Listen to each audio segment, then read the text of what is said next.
What's up, headbangers? Welcome to another episode of the Talk Louder podcast, where we geek out on all things rock and roll. Hit that subscribe button on our YouTube channel. Leave us your likes and comments. You can also leave likes and comments on our Facebook page. Follow us on iTunes, Spotify, Instagram at talklouder_podcast, and of course, our website, talklouderpodcast.com. I'm Metal Dave, along with my co-host Jason McMaster. And man, are we stoked today. We say that a lot of times on this show. Man, I can't believe how lucky and blessed we are to get some of the guests that we've landed since we've been doing this podcast. But today we have Away, the drummer, the founding member of Voivod, the great progressive thrash metal band from Canada. And Jason and I are both big fans. Got to give a shout to Danko Jones for helping us hook this up. But man, what a treat. Voivod's got a brand new album out. We're going to talk about that. I know that Jason, in your days with Watchtower, you did a show with Voivod. Yeah, there's kind of an underground infamous show that happened at Liberty Lunch in summer of '86. Yeah. That's Celtic Frost, Voivod, and Watchtower. To be honest, Running Wild was on the bill, and it was a Noise International tour. All the bands were on Noise record label, and Running Wild, I think, had to go back, or they never made it. Their visas or something, an issue. I don't recall, but we were lucky enough to be thrown on as local support, and Tom Moyer was big Watchtower fan, so it was kind of a match made in heaven. Wow. And it's kind of an infamous sort of underground show, and maybe a couple hundred people there, kind of a thing. In '86, that's a long time ago, dating myself. Of course, I was only 2 years old when that gig happened. I wasn't born yet. Yeah, so I understand. But anyway, yeah. What was that for Voivod? I was in the interview. I wanted to talk to Away and tell my Piggy story. Piggy being the late great. Very influential. No one sounded like Piggy. As a matter of fact, Piggy's guitar playing sort of set a standard for Voivod. Yeah. Or the way the guitar needs to be attacked in Voivod. Approach. Very unorthodox. Yeah. The approach, the tunings he was probably using. Who knows? The guy was a sorcerer. Yeah. Anyway, I remember me and some friends. It's sound check or whatever, and there's these giant cases, and they look like keyboard cases, and they're guitar cases, but they're odd, right? Yeah. They're oddly large. Yeah. And he's opening them up, and he's tuning them, and they look like weapons. They're all like pointed and jagged, and they look like Chinese throwing stars or something, Right. But giant. And we're like, where did you, and there was a bit of an English barrier because they're French Canadian, and this was in the 80s. And at that point, I don't think they had spent a whole hell of a lot of time. Anyway, I know they spoke English, of course, but broken, a maybe. little bit of broken English, right? Yeah, sure. And so we were like, oh my God, I've never seen anything like this. Me and my friends are just like hovering over it going, what in the tarnation is this? Yeah. And he says, I make. Yeah. Yeah. I make their guitars. He made those fucking things. Yeah. So his guitar. Go ahead. I'm sorry. I was going to say, between Away's sort of creative fire blazer, flame that's never gone out. Sure. I feel like everyone in that band has to have this certain undying fire. I'll just stay with fire. That's never going to burn out, ever. And so even Piggy, the legacy is in the music. You listen to a Voivod record, I know that whoever has been in that band, they're looking to, like, it's kind of like whoever joins AC/DC, they have to think of the Bond, they have to think of the Malcolm. You have to think of that when you're extending the love you have for the product that you're creating that has to do with what the idea originally instated. And anyway, that's my Piggy story, and it happened that day in June '86 when I was lucky enough to hang around with heavy metal greatness. Yeah, yeah. Yeah, their guitars were something else, man. Just like big broken shards of black ice, And I Yeah, remember seeing them on the first time I saw the images of them. I was like, "Oh my God, these yeah. guitars look like medieval I weapons or something." Blackie's basses too. He made those too. Yeah, that bass was so evil looking, man. Yeah. Had the upside down headstock, and it was. I mean, it was like a more wicked BC Rich Warlock, if you can imagine. You realize our intros are starting to get longer and longer. Well, we're talking about Voivod. Voivod is one of those bands that's a reason why we have this podcast, because we could talk about their guitars for an Yeah. episode, Yeah, shall we confess the things that we confessed the other day? That Sure. Yeah. yeah. So my knowledge of Voivod is actually fairly minuscule. Roar, War and Pain, Killing Technology, and then I kind of like my mind is blown with just those that I kind of fall short at that point. And then I realize in just a few years' time, I realize, oh, they're on a major label now, and I guess that would have been Nothing Face. Maybe what label was Angel Rat on? I think Nothing Face was on MCA, if I'm not mistaken. Okay, and well that's a major label. Yeah, That has and Angel Rat distribution. Angel Rat followed it, so it was. Yeah. I don't know if it was still MCA, but I'm betting it was still a major label since Yeah. the previous album was a major. Okay, so there's my confession. It's like but the crazy thing is every time I hear Voivod in any capacity, I can stand up and go, "That's Voivod." Sure. Yeah, immediately identifiable for sure. Yeah, that's right. That's right. Absolutely. Yeah. So you either know Voivod and that whole thing, or you do not know Voivod at all. Right. Like, wow, what is this? That's weird. And I'll go, it must be Voivod. Yeah.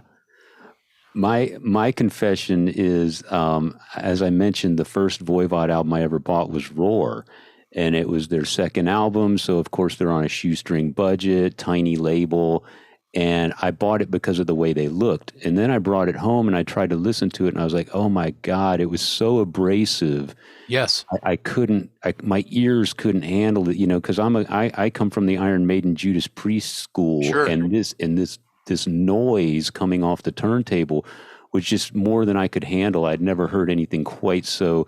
It's not your fault. It's not your fault. This is how you're introduced to this shit. Carry on. Yeah. I keep going back to the word abrasive because it was just so nails on a chalkboard to me. And I was it. That was it. I was done. I was like, well, I bought the album. It looked good. Doesn't sound great. I'm kind of done with Voivod. And then my buddy Al Kelly, who I've talked about numerous times on this show, he bought the Dimension Hatros record. Let's call him. He's a source. Yeah, and he was like you. He was into the War and Pain and the Killing Technology and the Roar. I had given up on Voivod, and I went over to his house one day, and he goes, have you heard the new Voivod record? At the time, it was Dimension Hatros. And I said, nah, dude, not really a Voivod guy. And he's like, dude, you got to hear this. And he put it on, and I went, oh my God, I can't believe this is the same band. It's like leaps and bounds from where I left off with Roar. And I think a lot of people say in the case of Voivod, there's a transitory period between Killing Technology and Dimension Hatros where they really started to develop what became their core sound. And then I think they capitalized on it with Dimension leading into Nothing Face. And because of that reintroduction to them by way of Dimension, I thought Nothing Face was just amazing. And for the longest time, it was my favorite Voivod record. And probably, today I'm kind of partial to Angel Rat and The Outer Limits, which came after Angel Rat. So that's my trifecta right there, much like you have a trifecta in the beginning of their career. I kind of pick up on the Nothing Face, Angel Rat, Outer Limits trifecta. And then as we learned, they just put out their 15th studio album. So there's a huge gap of material between then and now, some of which was very widely recognized. They did an album called The Wake that won what I think is the equivalent of a Grammy in their native Canada. So they've been doing a lot of things that have been widely recognized in other parts of the world. And 40 years later, they got this new album, Synchro Anarchy, and you and I have been privy to it. They sent it to us, and you and I have been comparing notes, going, yeah, this is another classic Voivod record. So I think that the production, to dig in here, because I could talk about my early experiences with Voivod, which are, 82, 83, 84, 85, 86. Those that went from the band's beginnings, they were sort of like, you think about all of the black metal hadn't really taken yet. Yeah. There's not, the black metal, that's a Venom album. Yeah, right. Yeah. You know it's what I not mean? A genre, it's an album title. Like Floridian death metal it was being spawned at that time. I don't think that it was like on everyone's playlist, Yeah. So it was a budding thing. And Voivod is one of those bands that if someone listened to the first couple of records, they might be, is this black metal? What the hell is this? Is this the new Bathory record? No, it's Voivod. It's completely different than where your brain wants to go now when you listen to those, I'll call them lo-fi recordings where it just, Yeah. But that was kind of a thing by way of time and technology. Yeah. It was kind of a sought after, like the Bathory, I think would say, like, give me the cheapest microphone you got. Here you go. That's a $5 microphone. Awesome. I'm going to record guitars, drums, and vocals on this microphone. Yeah. And that was the new Bathory. Well, I'm not saying Voivod did that, but when you fast forward to now, the new record, which is called again? Synchro Anarchy. That's correct. The tones, it sounds perfect. Yeah. You can hear every note that everyone is playing and singing. Yeah. Every note. You can hear every note. Yet it's still apocalyptic and sort of like mind screwy, right? Yeah. That you want when you listen to a Voivod. It's a beautiful disaster. And I think that it's important to recognize that, and the fact that it's 40 years later. They have a movie coming out. They have, Away's got art books. We're going to talk to him a little bit about that, and how you can apparently you can buy his books directly from him, and he'll draw you a little picture and sign it. Yeah. Holy shit. A doodle from Away. Yeah. That's right. That's crazy cool. I think I should also point out that the new album Synchro Anarchy, I think there's going to be a deluxe edition that contains some live tracks. You're right. Yeah, it's a live a bonus disc, a live record included. So listeners, be on the lookout for that as well. But I don't think we should keep people waiting anymore, man. We've been babbling about Voivod because we're such nerds on Voivod, but we have Away with us today, and right here on the Talk Louder podcast, we couldn't be happier.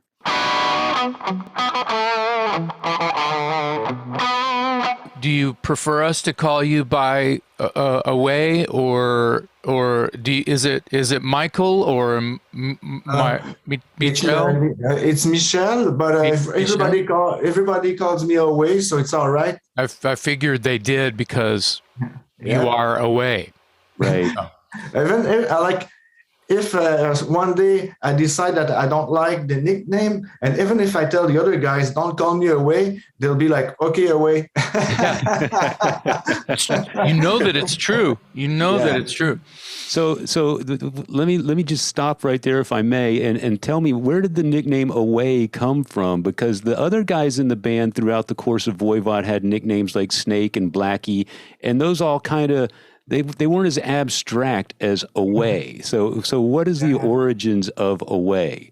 Well, it goes back to 83 when we're trying to find nicknames, and because I being Michel Langevin and then Denis Bélanger, Denis D'Amour, we thought nobody's going to remember that. So we thought, okay, let's find nicknames that will be catchy and like a mixture of Venom, the Ramones, and the Banana Splits.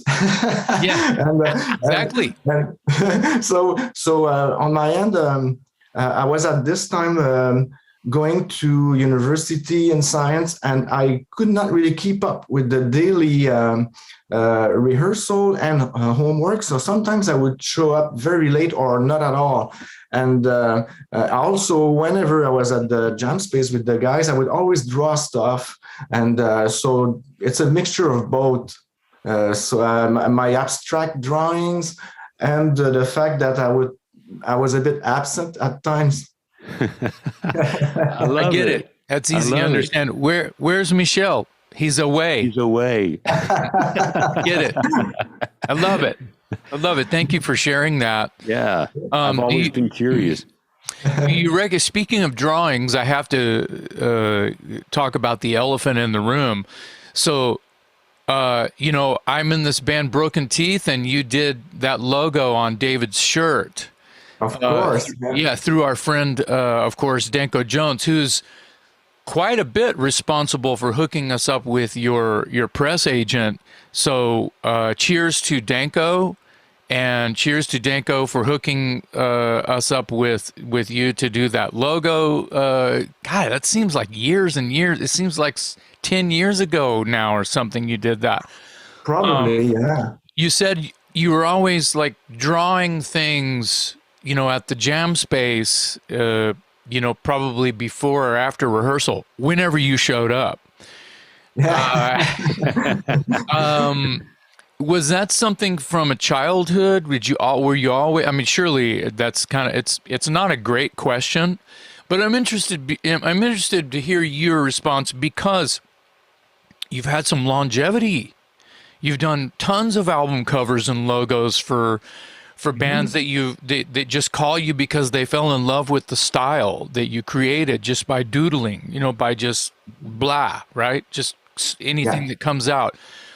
I love how apocalyptic it is via Voivod because of the covers and the lyrical content, etc., and the style of music. It fits so well, and you have scratched this massive crevice in the earth that will be remembered as a legacy of not only your music, but your artwork. So your beginnings of when you knew that you were just kind of messing around, whether you felt like it was real good or that you had a future in it or whatever, what'd you start off doodling, and what was it? Was it similar to where you are now with your art, or was it just like Mickey Mouse? Well, yeah, first it was more cartoon oriented. The first one I remember drawing, I was super young. It's Atom Ant, cool cartoon by Hanna-Barbera, and from the 60s, I believe. And I was like 4 or 5, and as far as I can remember, I always drew stuff, but it's really when in the mid-70s, I discovered the magazine Heavy Metal, a comic book magazine. Yes, sir. It was actually called Metal Hurlant back then, and then became Heavy Metal. And then I was blown away. I was about maybe 13 or so, and all these artists, Moebius, Bilal, Philippe Drouillet, which I copied a lot, really blew my mind. And it's so I started my art started to be more sci-fi oriented, and a touch of Dungeons and Dragons, and so it's only like at the end of the 70s that I started developing the Voivod character and the planet Morgoth, and just to because I really wanted in the future to be a comic book artist for the magazine Heavy Metal. And slowly, with the Cold War happening, and it turned into more of an apocalyptic concept, and my art also switched. There were a couple of things that made me aware of nuclear stockpiles around the world, like hardcore bands, anarchist punk bands from UK, and a great documentary from the National Film Board of Canada. I think it's called If You Love This Planet. And so I started to be more focused on the prospect of nuclear confrontation and all that. But it's in '83 when Snake joined, and we trying to find a name, and that's where I explained to them that I had this concept for a comic book, Voivod and all that, and so they thought it'd be really cool, and we ended up developing the story through the '80s. But I had to really reflect. Like, okay, I have to go back to 1980 when I saw the first Iron Maiden album in a store, and it really stuck out amongst other covers. And I grabbed it immediately, and I looked at it, and I thought, this is my new favorite band. And then I bought the album, I brought it home, and then I put the needle on, and they were exactly what I wished they would be, you know. Punk, metal, prog, goth, everything mixed together. And I later on, when I did the front cover for War and Pain, I had that in mind. I thought, okay, let's represent the music, the lyrics visually the best that I can, and I have to make sure that it will attract the eye of the kid coming into the store, and then I have to make sure that the kid can look, there's enough details that the kid can look at it while the music is playing and all that, you know. And problem was I had never painted before. And in high school, I did one painting in art class for my grandmother. That was it. And so I learned years later that Metal Blade were really scared because the drummer was doing the front cover. Right. but anyhow, I was able to represent the nuclear war style that we had, with the nuclear vampire and all that. So sort of an overview of where I am, like how my art progressed. But there were also movies that really changed the way I would do my art, like Eraserhead or Pink Floyd, The Wall, and yeah. But I must say that the person that influenced me the most is Philippe Drouillet from Heavy Metal Magazine. Wow. Yeah. Well, yeah, you obviously have a very distinct style, and I love that you pointed out the first Iron Maiden album, because Derek Riggs, of course, had a very distinct style, and you can look at a Voivod album immediately from across the room, and that's a Voivod album because the artwork is very distinct. We joke about this T-shirt that I'm wearing, the Broken Teeth T-shirt that you did, and I call it the Marching Pitchforks. That's what I call it. Because it's got the marching pitchforks, and as cool as the shirt is, my favorite part about it is your name down in the lower. I agree 100%. It's like, thank you for the awesome artwork because it's fucking great. Yeah. But the coolest part, did you see who drew it? Yeah, it's this little piece down here that says "Away." That's I'm like, you're lifting cool. up your shirt to show them your name instead of like this, Yeah, it's funny because I did tons of commissioned art, and every time I get the answer back, it's great, but can you put your name down in the corner? Absolutely, yeah. Well, that you should feel the love and respect by them asking for that, just that little touch, because I do. I don't take it for granted, and I'm lucky because especially during the pandemic, Voivod is having a great momentum these days, and we're growing in popularity. And I can benefit from that in the sense that my art is even more out there, and I have a lot of demand for to do other stuff. Which is absolutely great. So I can, whenever confined, at least I can rely on my art. Yeah.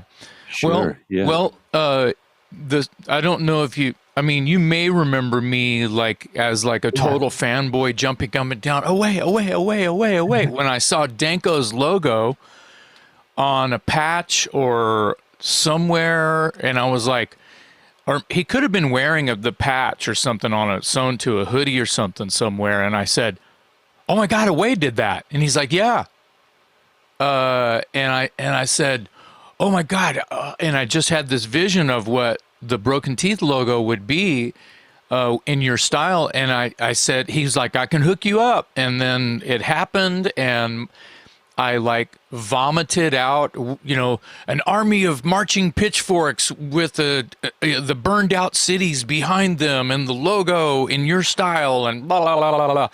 And it was like 2 days later. You know, you seemingly work pretty fast. Let's jump forward to the new record. An album cover like that. And then we'll talk about the music, of course. An album cover like that, how long? Because it's very different than War and Pain and Killing Technology and Roar and da da da da da. Yeah. You guys have a lot of fucking records out. Yeah, it's getting harder to find a set list out actually to go on the road. I'm sure. How long did the new album art take for you to do? Well, I did it fairly quickly for the front cover. But the thing is, when we started recording in June of last year, it's also when the festival started again in the province of Quebec. So we were playing festivals during the weekend and recording during the week, like in the good old Deep Purple, Black Sabbath days, you know. Yes. Yeah. It was super intense. And but so we did it over many sessions, and every time I would draw something in black and white representing the song we were working on. And I ended up having a drawing for every song, and all of them were in black and white. I wanted it to look a bit like old engravings.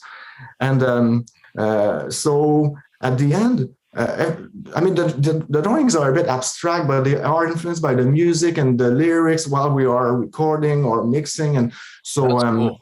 At the end, I had to do the front cover, and I wanted to capture an impending doom feeling that represent the music and also the lyrics, which is influenced by the atmosphere on planet Earth right now. And yes. So I kept it black and white because I thought first, okay, I can throw a whole bunch of colors, but it's going to clash with all the black and white drawings. And even the band photo is in black and white in the booklet. So I went for the black and white approach, hoping that people wouldn't think that I was lazy. And it really has the dark vibe I was hoping or aiming for, because the album might be a bit darker than The Wake, I think. Yeah. So we're talking about Synchro Anarchy, your 15th studio album, and I like the fact that you kept everything black and white, because black and white, you don't get any starker in contrast than black and white, and what you just described lends itself to a sort of a starkness. And I just think it's another great Away album cover and another great Voivod album. I just saw the video for Planet Eaters, which is filled with your artwork in an animated form.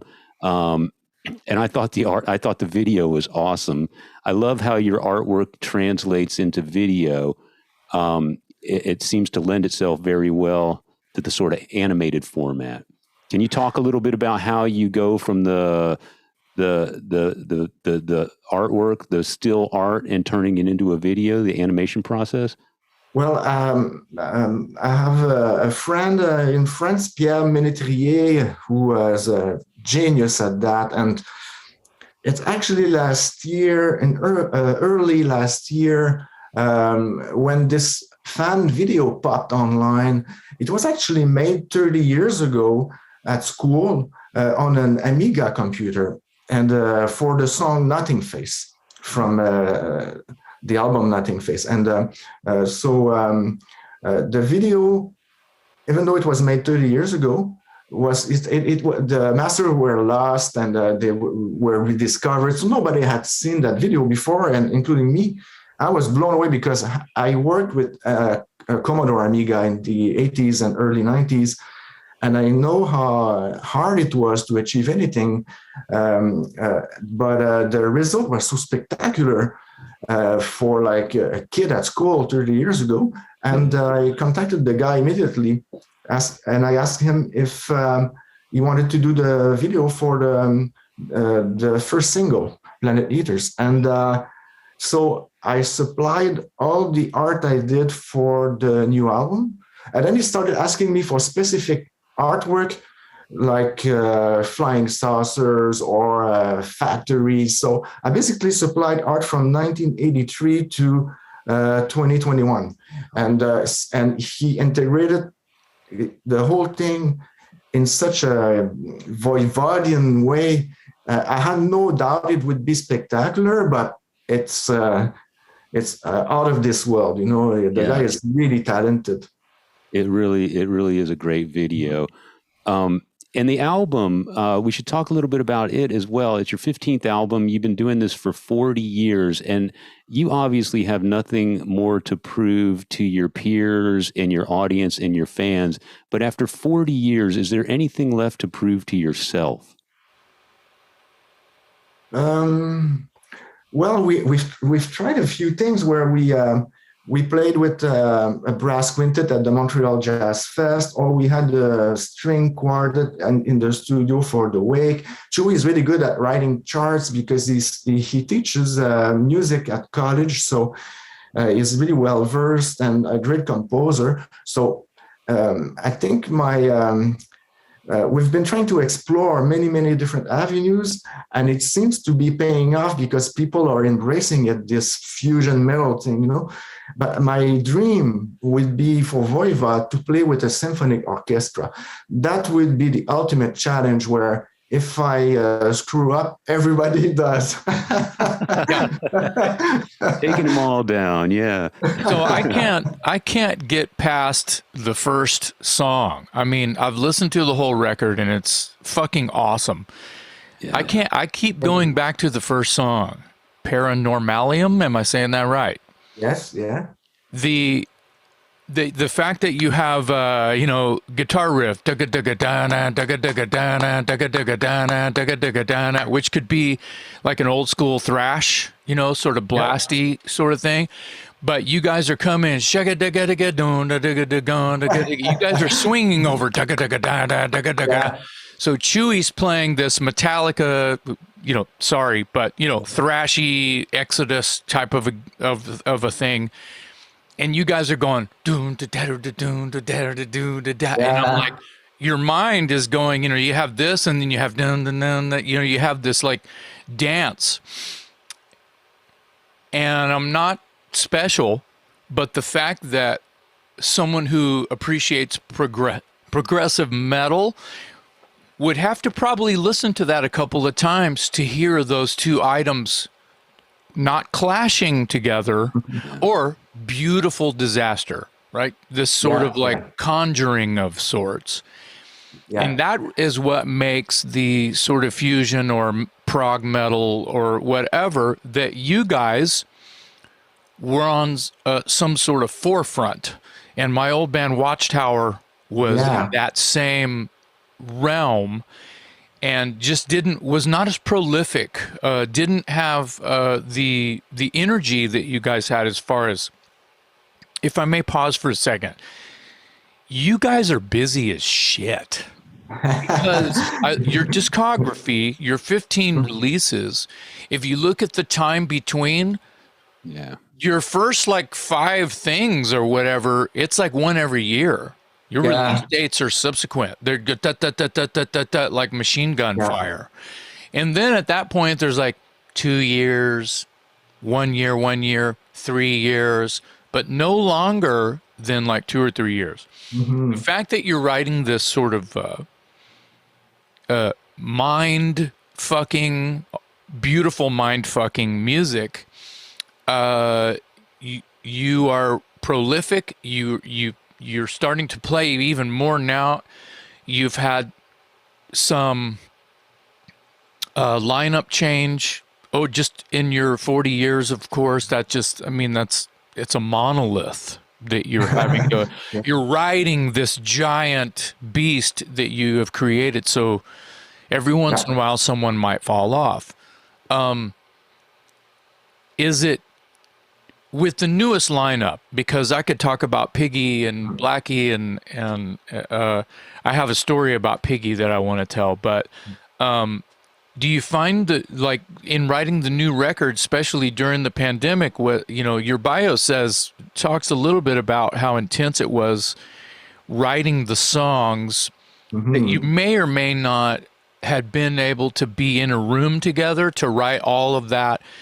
And it's very normal, as you know, for people to write their parts at home and even sometimes record them and upload them and send them to the engineer. And that's kind of normal now.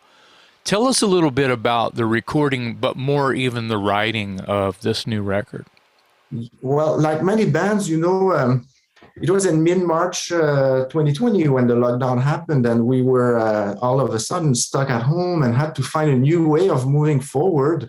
And we had some improvisations and riffs that we had recorded in early 2020, and that's all we had were snippets of ideas and recordings and improvisations. And so for a while, we had to build the album while socially distancing, sharing files, and I programmed the drums on the computer for the demos. And Snake, at first, when we stopped having access to the jam space, Snake said, I'm going to build a studio in my house so we can meet and write the album. But as soon as he finished isolating a room, the restrictions got more severe and we couldn't meet in a private house. So he also did a lot of the work alone, and I can feel that in the lyrics. And so it was a big puzzle. And I must say, when we ended up going in the studio to record the whole thing on a real drum and all that, we were not 100% prepared like we were for the wake, or because we didn't rehearse that much. We whenever we could get in a room, we would play an online show to revisit Nothing Face or Dimension Hatros. I think that might have rubbed on the writing of the album, though. And but the thing is, the fact that we were trying to stick bits together like that, at one point, Chewy was trying to rearrange everything into an album, and I was sticking together bits that we had rejected. And it might have contributed to this prog rock approach of the new album, where we can turn on a dime and stuff like that. And also, at one point, I was programming beats without music, and I would throw that to Rocky and Chewy and see what they would come up with. And I really took the opportunity to throw in some post-punk beats with toms. And so there's a lot of that on the album. So in a way, the circumstances made this album a bit different. And but the formula, it kind of slowed down the process a bit. But now that we found the formula, I think it's gonna be helpful, and it's gonna be handy for I think the next releases will be less apart, so we'll even have like a even bigger catalog.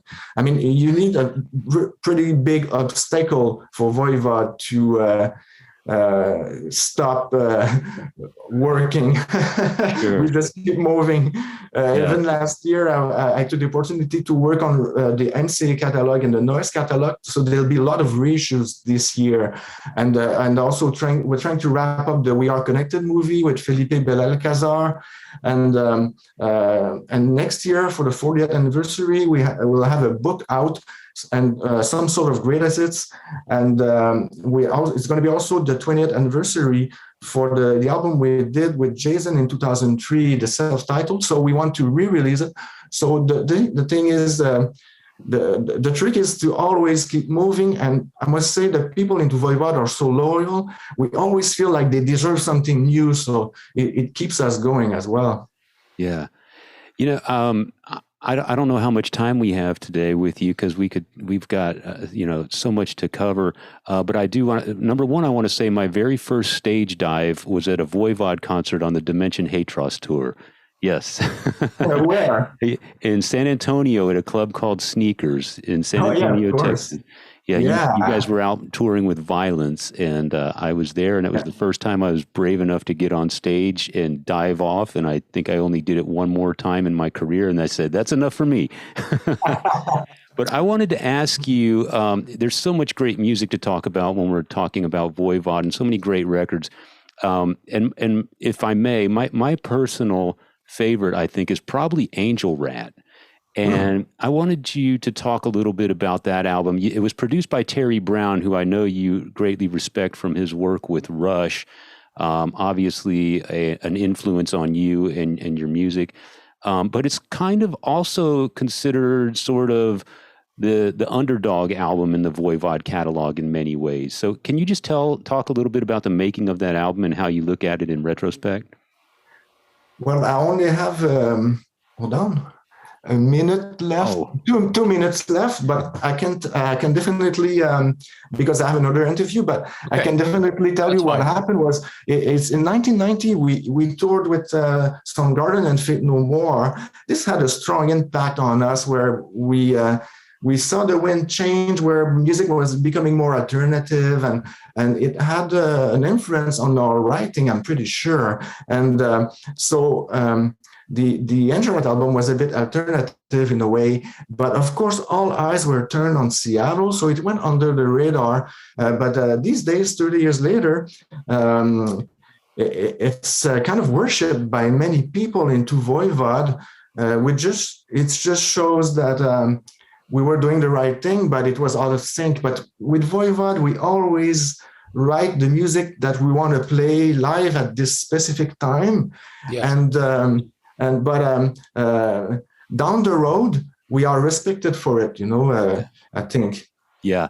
Do you have 1 minute to tell us what it was like working with Jason Newsted? Jason is great. I really like him. I miss him. We're still in touch. Whenever we cross paths, he jumps on stage and plays Voivod with us, with two bass, Rocky and Jason. Cool. It was such a drive. And also, he when he joined Voivod, he also joined Ozzy's band. And so he brought a lot of spotlight on Voivod. And also, we had some great tours in 2003, opening for Ozzy, where he was playing 2 shows every night. Such a warrior. Yeah. Yes. Yeah. Big time. Well, I can't thank you enough for your time. We could talk all day long with you. I hope that we could have you back sure. with a little bit more time. We would love to have you again so we can go a little longer, because there's so much. We didn't even talk about your book, the book that you have out with all of your artwork. Can you tell us where people can find that? Is there a website? Yeah, awayartpress.com is where my books are available. Okay. Great. And I do the shipping and everything. I draw something. I sign everything, and wow. Yeah, it's fun. It's pretty fun. Yeah, that's fantastic. Well, we love you, just so you know. All right. Thank you, guys. Thanks for having me. Thank you, Away. Have a great day. Thank you so much. Yep, Thank you so much. Wow. That was short but sweet. He is. God, I just want to give him a hug. I know. The guy is genius and so lovable. I have a list of questions here that we barely got to scratch, but I hit the highlights on, for me personally anyway. I wanted to talk about Angel Rat and Newsted. There's so many just fanboy moments that I want to just get in there and snuggle with him, and talk about campfire shit, and yeah. Because it's like them as people, it's like, well, shit. What do you guys do for money? Do you Do you work at Dunkin' Donuts or? Well, that's the thing. In America, they're still a very, very underground band, but in their native, country of Canada, they've won like the equivalent of Grammys and things Yeah. like that. Well, and let's not, I'm sorry to interrupt, but the government there helps your art, because if you're serious and you're good and you book tours and you create product, etc., you're giving another group of Canadians a job. It supports the economy. The government gives you a grant, and I didn't, that's not something that America does. America gives grants, but they're not as supportive as like, well, if you have a band and you're you just fill out this form and we support you. In Canada, they recognize that if you're a serious professional band, that not only is you're being a successful professional band is supporting a road crew, a production staff, a record label. Those are all jobs. Those are all people that aren't unemployed now, and the government recognizes that. The same thing happens. The same thing happens in Norway, I believe. Zurich, in Switzerland, I believe. Anyway, that's a whole other in other countries that the whole other show. Yeah, the arts in other countries are sort of recognized as an economic driver, and here in the States, the arts are kind of considered a disposable commodity. Anyway, that would be a question that I might feel weird asking him, when we're doing PR for his new record, but I'm interested. Yeah, sure. I'm interested to see how those guys have basically stayed so young at heart. Even though, we know their age, those guys are our age. Yeah, for sure. They're in their 50s. Yeah. So, yeah. Wow. That was great, man. What a great man. What a great band. What a great new record. Yeah. I was listening to it again this morning. I think my new favorite song is The World Today. It's kind of got a more of an upbeat, sort of punky kind of vibe to it. And that video to Planet Eaters, check that out. Me and the family just went and saw Tool the other night, and if you watch the Planet Eaters video, it's like a primitive version of something Tool would do with the animation just kind of crashing into each other and stuff, and it's of course all very sci-fi and stuff. The way that Away talks about his art is similar to what you're describing at a Tool or Pink Floyd The Wall, or a lot of the things that Away even talked about. Yeah, so I really feel like they're one of these bands that are unstoppable and have continued to become, with every release and every record and every different label they've been on, and probably every different producer or manager that they've had, they're still thinking about it as a business, but it's coming from the right place. I mean, even when we asked him about him going into a store, picking up the first Iron Maiden record, fast forward a little bit to he's in Voivod painting the first Voivod album cover. He said he never painted an album cover before. And you hear him say, the first thing he says, I'm thinking about the kid walking into the store and their reaction. I'm thinking about the kid at home an hour later listening to the record, staring into the depths of, wow, the whole thing, and reading the fine print and just totally, and then flipping the record over and doing it again, like almost like a time warp. Yeah. Because we're all guilty of that as fans. People of a certain age, anyway. Now, when you just press a button and music comes on, there's no ritual.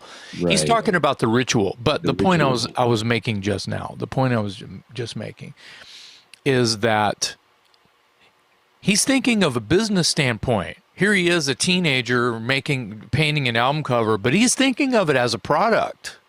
Right. What's going to And catch your eye? that's right. But Yeah. you wouldn't think, oh, Voivod, they don't care about, corporate this, and they're against the man. They're trying to tear down the man. Sure they are, but they're Yeah. also a business, and that's why they've been able to elongate their career with even with the bumps and ups and downs, and with nothing but love and respect for anyone and everyone they've worked with. I'll go one further and I'll say that he's not, I don't think he was necessarily looking at it so much as a from a business perspective, as much as he was looking at it from a fan's perspective. That's what caught his eye. And it translated because he was smart enough to make that transition. But first and foremost, Well, I he's think like, how can I'm sorry to interrupt, but I think that that's the same thing here. Yeah. Because a fan buys the record. Yeah.